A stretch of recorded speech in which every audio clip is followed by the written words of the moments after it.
கவர்மெண்ட்ல வேலை செஞ்சு 20 வருஷம் 30 வருஷம் வேலை செஞ்சுட்டு இருந்தா கூட திடீர்னு என்ன சொல்றான், டிஸ்குவாலிஃபைட் பண்ணுவேன், நீங்க டேட் எக்ஸாம்ல இருந்தோம் பாஸ் ஆனா மாத்திரம்தான் உங்களுக்கு வேலை, 2 வருஷம் டைம் தரேன்.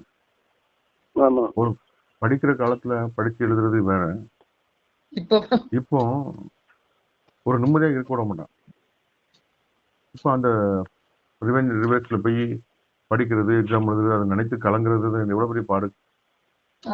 அப்ப இதுவரை நமக்கு ஒளி கொடுத்துட்டு இருந்த சூரியன்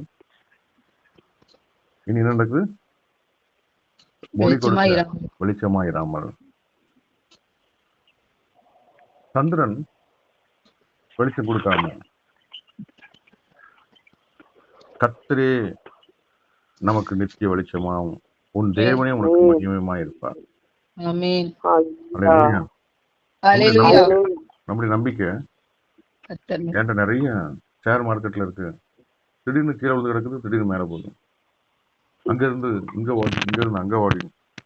சரி, கோல்டுல கொண்டு போய் போட்டீங்கன்னா நம்ம தப்பிக்கலாம்னு பார்த்தா கோல்டு மேல போயிட்டே இருக்கு, திடீர்னு எப்போ கீழே விழுந்து தெரியாது. இந்த ஆட்சி வந்தா நல்லா இருக்கும், அந்த ஆட்சி வந்தா நல்லா இருக்கும், எது என்ன போகுதுன்னு ஒண்ணு தெரியல. ஒரு நம்பிக்கை, ஸ்திரத்தன்மை இல்லாத ஒரு சூழ்நிலை. நம்முடைய சரீரத்துல நல்ல பலன் கொடுத்த சரீரம் திடீர்னு காலவாரி இருக்கு, நிக்க முடியாம நடக்க முடியாம ஆகுது. உறவுகள் அற்ப பணத்துக்காக திடீர்னு மாறிடுது. நம்ம நம்பிக்கை பணம், நம்ம நம்பிக்கை ஆஸ்தி அந்தஸ்து எதுவுமே நமக்கு நிலையானது அல்ல. அதனாலதான் இனி சூரியன் உனக்கு பகலிலே வெளிச்சமாயிராமல், சந்திரன் தன் வெளிச்சத்தால் உனக்கு பிரகாசியாமலும், கர்த்தரே உனக்கு நித்திய வெளிச்சமும் உன் தேவனே உனக்கு மகிமையுமாயிருப்பார். உன் சூரியன் இனி அஸ்தமிப்பதில்லை, உன் சந்திரன் மறைவதும் இல்லை, கர்த்தரே உனக்கு நித்திய வெளிச்சமாயிருப்பார். துக்க நாட்கள் முடிந்து போகும். அல்லேலூயா.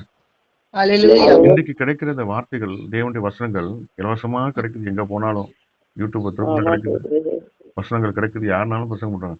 வசனம் கேட்கக்கூடாத ஒரு பஞ்ச காலம், ராக்காலம் வருகிறது. அப்படிப்பட்ட ஒரு காலத்தை நோக்கி நம்ம சென்று கொண்டிருக்கிறோம். ஒரு வார்த்தை எனக்கு கிடைக்காதா, தடவி திரிகிற ஒரு நாட்கள். இருட்டா இருக்கும்போது நம்ம எப்படி நடந்து போவோம், ஒரு திருநையை திறந்து ஒரு கம்பை பிடிச்சி அப்படியே, அப்படிப்பட்ட ஒரு காலம். ஒரு வசனம் கிடைக்காத பஞ்ச காலம் வருகிறது.